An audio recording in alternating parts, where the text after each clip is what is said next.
Hello বন্ধুরা, স্বাগত জানাই আবারও তোমাদের এই মিঠুস লাইফস্টাইলের চ্যানেলে। আর আজ আমরা নিয়ে এসেছি তোমাদের জন্য একদম ফ্রেশ একটা ট্রাভেল ব্লগ। আমরা চলেছি আজকে পশ্চিমবঙ্গের অন্যতম একটা জনপ্রিয় সমুদ্র সৈকত দীঘায়।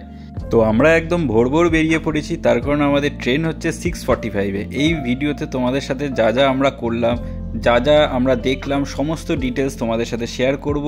ইভেন যে এর ভিডিওর পরের যে পার্টগুলো আসবে সেখানে আমরা হোটেল, রুম ট্যুর সমস্ত কিছু তোমাদেরকে দেখাবো, সমস্ত ডিটেলস শেয়ার করে দেবো। তো চলো বেশি লেট না করে ব্লগটা শুরু করা যাক। তো দেখো, দেখতে দেখতেই আমরা পৌঁছে গেলাম হাওড়াতে। গাড়ি থেকে নেমে পড়লাম, ব্যাগ ফ্যাগ লাগেজ ফ্যাগেজ নামানোর পালা এবারে। আর আমরা অনেক সকালবেলাই বেরিয়ে গেছিলাম, প্রায় 5:30টার সময় বেরিয়ে গেছিলাম, বিকজ আমাদের 6:45-এর ট্রেন যেহেতু, তার জন্য একটু এক্সট্রা আগেই বেরিয়েছিলাম জানি, বাট তাও আমরা একটু আগে বেরিয়েছিলাম যদি ট্রেন মিস হয়ে যায় এরকম একটা ভয়েতে।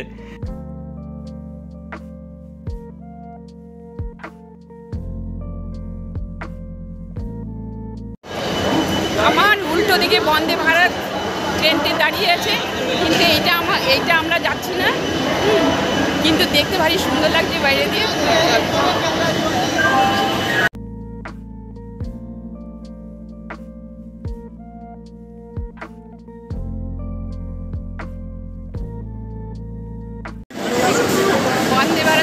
বন্দে ভারত তো ছেড়ে দিল, এই দেখো বন্দে ভারত ছেড়ে দিল।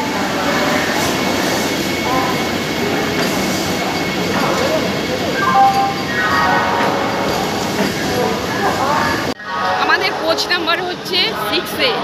হ্যাঁ, আমরা ওখানে পেছনটাতে পিছিয়ে পড়েছিলাম, তার জন্য আগাতে আগাতে চললাম। এখন ওই দেখো আমার সহযাত্রীরা সব পেছনে আসছে। চলো, ট্রেন আমাদের ঢুকিয়ে দিয়েছে, আমরা ওই জন্য উদ্দেশ্য সামনের দিকে যাচ্ছি, কারণ আমাদের সামনের দিকেই তো কোচ নাম্বারটা পড়েছে 6, D6।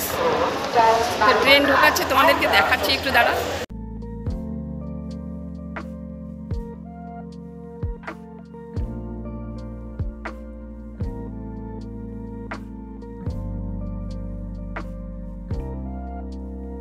সো ফাইনালি ট্রেন এসে গেছে, এবারে ট্রেনে চড়ার পালা।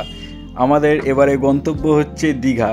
তো জাস্ট মনে হচ্ছে যেন দীঘার সমুদ্র ডাকছে। এই ট্রেনে পাটা দেওয়ার মাত্রই মনে হলো যেন এবারে ডাকছে, দীঘা জাস্ট ডাকছে, জাস্ট সময়ের অপেক্ষা কতক্ষণে পৌঁছাবো। আমাদের ট্রেনটা ছাড়েনি, আমরা মোটামুটি ট্রেনে সব সিট নিয়ে বসে পড়েছি।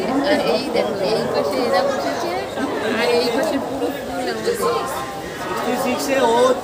চেঞ্জ করে এখানে ট্রেনটা ছাড়েনি। এখন ঘেমে নেই, সবাই যে যত এসে সব গলে গলে পড়ছে, দেখো। তো দেখতে দেখতে আমাদের ট্রেনও ছেড়ে দিল। এবারে যেন মনে হচ্ছে কত তাড়াতাড়ি দীঘা গিয়ে পৌঁছাবো, জাস্ট আর কতক্ষণে সমুদ্রের জলে গিয়ে একটা ঝাপটা মারবো এই গরমে। তো ট্রেনে উঠে যাওয়ার পর ফার্স্ট মেন কাজ হচ্ছে খাওয়া দাওয়া শুরু করে দেওয়া। তার কারণ ঘরের থেকে আমরা ব্রেকফাস্ট কেউ করে যাইনি, যেহেতু অত ভোরবেলা বেরিয়েছি, তো সেটা একদমই পসিবল ছিল না যে খালি চা খেয়ে বেরিয়েছিলাম। তার জন্য ট্রেনে ওঠার সাথে সাথেই শুরু করে দিলাম খাওয়া দাওয়া। তো ফার্স্টেই উঠেছিল ট্রেনেতে এই মোচার চপ নিয়ে। তো আমাদের মনে হয়েছিল একটা ছিল মোচার চপ আর একটা ছিল আলুর চপ। তো আমাদের মনে হয়েছিল যে খেতে বেশ ভালো হবে, কিন্তু আনফর্চুনেটলি মা ফার্স্টে ট্রাই করে দেখে একদমই ভালো ছিল না। প্রচণ্ড নুন ছিল, আর ভেতরটাও খুব যে একটা ভালো ছিল সেরকমটা একদমই নয়। তো ফার্স্ট অ্যাটেম্প তো আমাদের খুবই বাজে গেল। যাই হোক, ঠিক আছে, নেক্সট আরেকটা আসুক কিছু খাবার, সেটা খেয়ে ট্রাই করে দেখতে হবে সেটা কেমন আবার। তারপরে নেক্সট নিয়ে নিলাম হচ্ছে চিকেন পকোড়া। সেটাও যে খুব একটা ভালো ছিল সেরকমটা তো একদমই বলবো না, বাট হ্যাঁ ঠিক আছে, মোচার চপের থেকে যথেষ্ট বেটার ছিল। তারপরে লাস্টে কি করব, চা খেয়েই কাজ চালাতে হলো।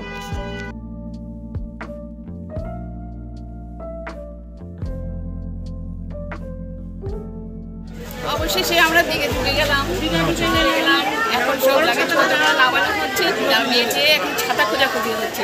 ছাতা নিয়ে ব্যাপক বাইরে রোদ্র।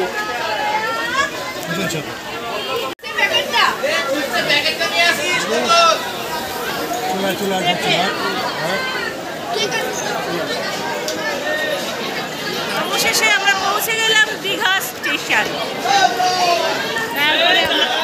বাবা, আমাকে এরকম লাগছে, নেমে গেলাম আমরা দীঘাতে। এইবার গন্তব্যস্থলে যাব, কোথায় কোথায় যাব, কি কি করব, সব তোমাদের সঙ্গে শেয়ার করব। ফাইনালি গাইজ ফাইনালি পৌঁছে গেলাম হচ্ছে দীঘা স্টেশনে পৌঁছে গেলাম, ঠিক আছে। এবারে যাব সেই সমুদ্রে, কতক্ষণে জলে গিয়ে ঝাঁপ মারবো খালি সেটার ওয়েট করছিলাম। আর যাই হোক, দীঘার একটু স্টেশনটাও তোমাদেরকে দেখে দিলাম। দীঘার স্টেশনটা ইনফ্যাক্ট প্রচণ্ডই বড়, কিন্তু খুব বড় করে বানিয়েছে আর কি। আমরা অটোতে উঠে গেলাম সবাই মিলেই, দেখো লাগেজ টাগেজ নিয়ে কুরকুরে হাওয়া খাচ্ছি। জগন্নাথ মন্দিরটা হচ্ছে, আচ্ছা ওই তো, হ্যাঁ সত্যি কথা তো, হ্যাঁ। তো লাগেজপত্র নিয়ে একদম উঠে গেলাম টোটোতে। তো এবারে যাচ্ছি আমরা হোটেলে, বিকজ আমাদের অলরেডি হোটেল বুকিংই ছিল আগে থেকে। তো আগে তোমাদেরকে নামটা বলে দিচ্ছি, আমরা যাচ্ছি হচ্ছে হোটেল ডলফিনে। হোটেলের ডিটেলস থেকে শুরু করে রুম ট্যুর সমস্ত কিছু তোমাদেরকে নেক্সট ভিডিওতে দিয়ে দেবো। তো এই ভিডিওটা আরও বেশি লেন্দি হয়ে যেত যদি সমস্ত কিছু এই একটা ভিডিওতে যদি ঢোকাতাম। তো যাই হোক, তো আমরা ফাইনালি রিচ করে গেলাম হোটেল ডলফিনে। তো এবারে কিছু আমাদেরকে ওই ফর্মালিটি ছিল, যেরকম জানোই আর কি ফর্মালিটিসগুলো করতে হয়, সেই সমস্ত একটু ফর্মালিটিস করে তারপরে আমরা যাব ফার্স্টে ঘরে একটুখানি ফ্রেশ হয়ে একটু চাটা খেয়ে হালকা একটু ব্রেকফাস্ট করে তারপরে আমরা যাব হচ্ছে সি বিচে।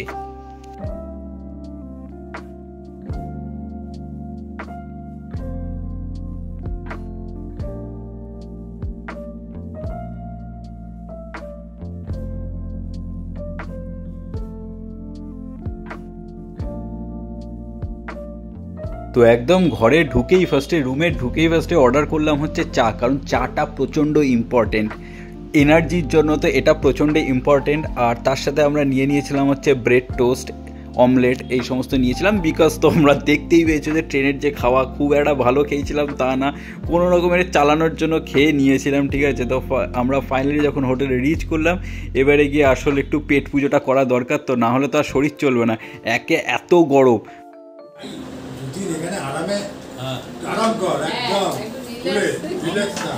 আমরা এসে একদম ব্রেকফাস্টে বসে গেছি। ব্রেকফাস্টে আছে চা, চিনি, হ্যাঁ চা চিনি, যারা চিনি খাবে তাদের চিনি, আর যারা চিনি খাবে না তারা উইদাউট চিনিতে এটা করবে। আর এটা হচ্ছে ব্রেড টোস্ট মচমচ করা, মচমচ। আর এই হচ্ছে বিস্কিট খাবে, বিস্কিট আর দুটো হচ্ছে টোস্ট।